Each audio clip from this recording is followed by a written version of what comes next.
Is the right thing now for the government to have its majority tested by a confidence vote? No, Lee, the independents have been very clear about the fact that they support the government on the question of confidence, and even Karen Phelps herself said today, as I understand it, that she would not support a no confidence motion. What the vote was about today was a demonstration of whether or not Bill Shorten is capable of leading this country on the issue of border protection. Clearly he's failed that very significant test, and I think most Australians now see, fortunately before the election, unlike the case with Mr Rudd, a Labor Party unravelling a successful border protection policy that is a disaster for our country. I'll come to the specifics of border protection in a moment, but I just want to again raise this point that the government has just lost a significant bill on the floor of the House, one that you yourselves claim goes to a vitally important matter of national security. Shouldn't that raise questions in the minds of Australians about your ability to govern effectively?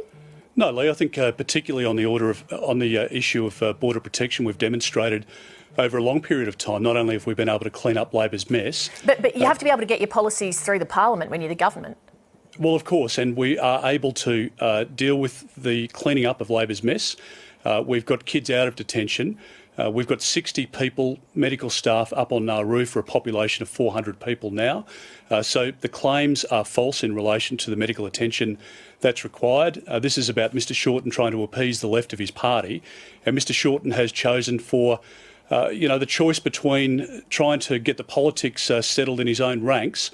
He's chosen that option over the option of what is in our country's best interest, and I think he stands condemned for his actions tonight. As Home Affairs Minister, will you abide by these amendments on medical evacuations that have passed today? Well, yes, of course we will. The law will be abided by as it always is, and we've brought a significant number of people here either for medical attention or people that are in a family unit to support the person coming here for medical attention. But I am worried about the consequences of the deal that's been struck between Mr Shorten and the Greens tonight. Can I just interrupt you? Because I just border protection policy. I just want to interrupt you because I want to pick up on something you just raised, which is about already bringing people out for medical attention. Isn't there therefore inconsistency that it's been okay for you to do that, but that it will, if Labor and the crossbenchers have their way, it will be just open slather on Australia's borders?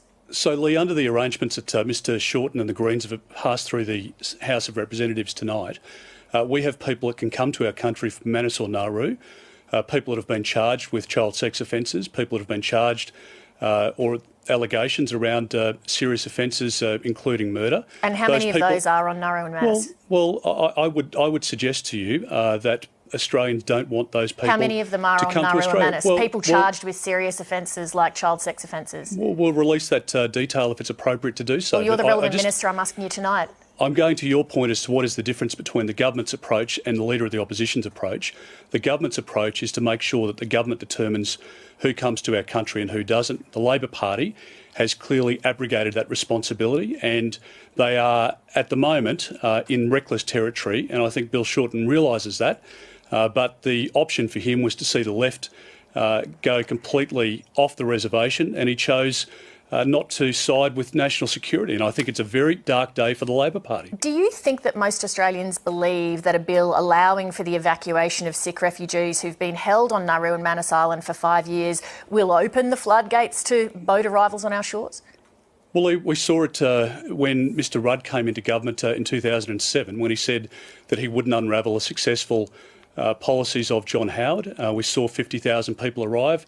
We saw 8,000 children go into detention, and it's taken us near 6 years to clean up Labor's mess. But is that what you're saying would happen as a direct result of this bill? I do believe that we will see boats under what Mr Shorten has passed in the House of Representatives tonight. I think there's no question that people smugglers will be hearing very clearly that the policy in Australia has changed, and I think we need to be very cognizant of that. I've met tonight already. Minister, sorry to keep interrupting, but I just want to pick up on the points you're making as you make them. But for your theory to be true, people smugglers would have to offer a product like this. OK, you can get on a boat to Australia, but there's a very high chance that you'll be turned back. If you're not turned back, you might be sent to Nauru and Manus Island. If you're there, you might be able to get 2 doctors to sign off on a medical evacuation for yourself. The minister might allow that to happen. If you get to Australia, you might be able to lodge a court action and find yourself staying in Australia. That doesn't sound like a very attractive product.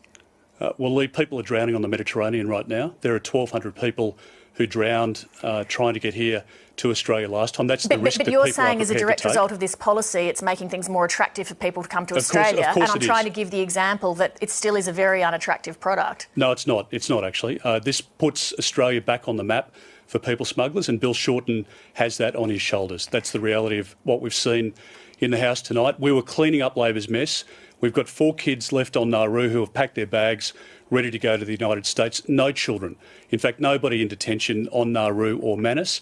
We've closed 19 detention centres, and Mr Shorten, along with the Greens tonight, has taken a decision that he will unravel that success. He's announced also, I must say, that if boats arrive, that those people are going to Manus. So what is the point in getting people going to Nauru? I'm sorry. What is the point of getting people off Manus and Nauru if you're only to fill them with new arrivals the following week? And I think Mr Shorten doesn't yet understand the full consequence of his decision tonight, but I think the Australian public do. But this bill only applies to people who are currently on Nauru and Manus, so how's it going to make it attractive and fill the place? Oh, Lee, look, at the last election, Bill Shorten was saying there's no difference on Operation Sovereign Borders between the Labor Party and the Liberal Party. No, that's not what I asked. Well, the point I'm making is that you couldn't believe what Bill Shorten says when it comes to border protection.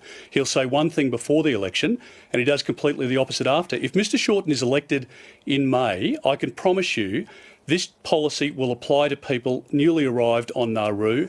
This will be a disaster for people drowning at sea again, putting kids back into detention, and Mr Shorten will have to explain that failing, if he's elected as Prime Minister, to the Australian people. Hasn't the government created this situation for itself by not dealing in a timely manner with the 1,000 or so people who are on Nauru and Manus? No, that's completely false. I mean, we've got an arrangement with the United States where we now have about 500 people that have gone there. My point was about the timeliness of it. Well, look, I would want people off Manus and Nauru tomorrow, but I need to be realistic about the options available to them. People that have come from Iran that have been found not to be refugees, for example. The Iranians will not issue travel documents, so we need to settle people in third countries. And as I say, not the Labor Party, but our government that created the opportunity for people to go to the United States. We've not ruled out people going to New Zealand in certain circumstances. So, yes, we've dealt with a very difficult situation over a period of time, but we have done it in a way that hasn't seen kids drown. I haven't put one child into detention on Nauru. I've got every remaining child, as Scott Morrison started, out of detention in Australia, and I don't want to go back to those bad Labor days. And I worry that Mr Shorten has fired the starting gun again for people smugglers. Minister, you've not been on the program since the change of Prime Minister last year, so I want to ask you about a couple of other matters. Recently, Malcolm Turnbull was asked why he wasn't the Prime Minister anymore, and he replied that it's a question he can't answer and that people should ask you, among others. So why isn't he? Well, Lee, I answered these questions at Christmas or over the Christmas-New Year period. I don't intend to go back and revisit. As I just explained, I've not had a chance to ask you about them, and I'm sure our viewers would be interested to hear your response, whether you've answered it before or not. Well, Lee, I dealt with these issues at Christmas time. It's a pretty simple question, though, isn't it? Why isn't Malcolm Turnbull still the Prime Minister? I answered all of it at Christmas. I don't intend to re-prosecute it now. Don't you think that viewers might be bothered that you can't answer that in a straightforward manner? Well, I can absolutely answer it. I did it at Christmas time, but I'm not going to rehash it now. The priority for me, having just met tonight with the General in charge of Operation Sovereign Borders, with our officials otherwise, is to deal with the very difficult circumstance that Bill Shorten has created. And we've gone through that. That's the priority for me. We've gone through that. Mr Turnbull said recently that the people who chose to act in madness in a very self-destructive way to blow up the government, to bring my prime ministership to an end, they need to really explain why they did it, and none of them have. Well, Lee, I think those comments actually were made before I made my comments. They were made on Q&A when Mr Turnbull was on Q&A. Well, I'd refer back to the comments that I made at Christmas time, and I provided a full explanation. I don't want Bill Shorten to be Prime Minister of this country. I want to make sure that we can stop boats, that we can keep our economy strong, and that's the only thing that I'm focused on. But you were stopping boats and keeping the economy strong under Malcolm Turnbull. Well, as I say, I made comments at Christmas, I think, that provided a full explanation. I'm very satisfied with the job that... Just one sentence. Why did you change leaders? I'm very Very satisfied with the job that Scott Morrison is doing, and I believe that we can defeat Bill Shorten at the next election. I hope for the sake of the economy, hope for the sake of small business retirees, people that will lose significantly under a Labor government, not to mention the issue of border security. I hope that we can defeat Bill Shorten for all of those reasons. I believe that we can.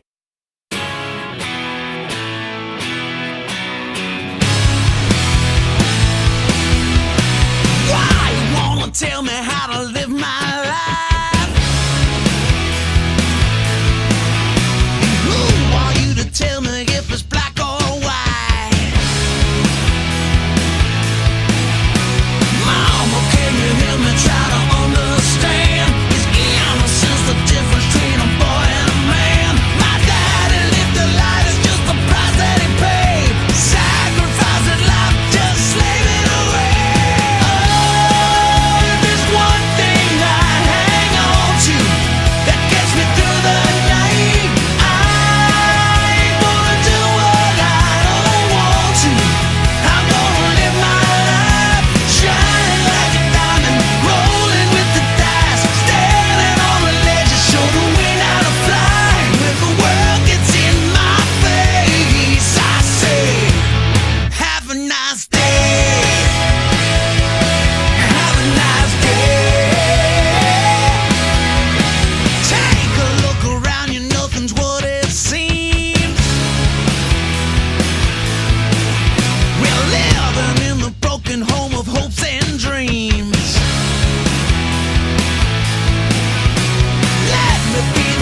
Shake a helping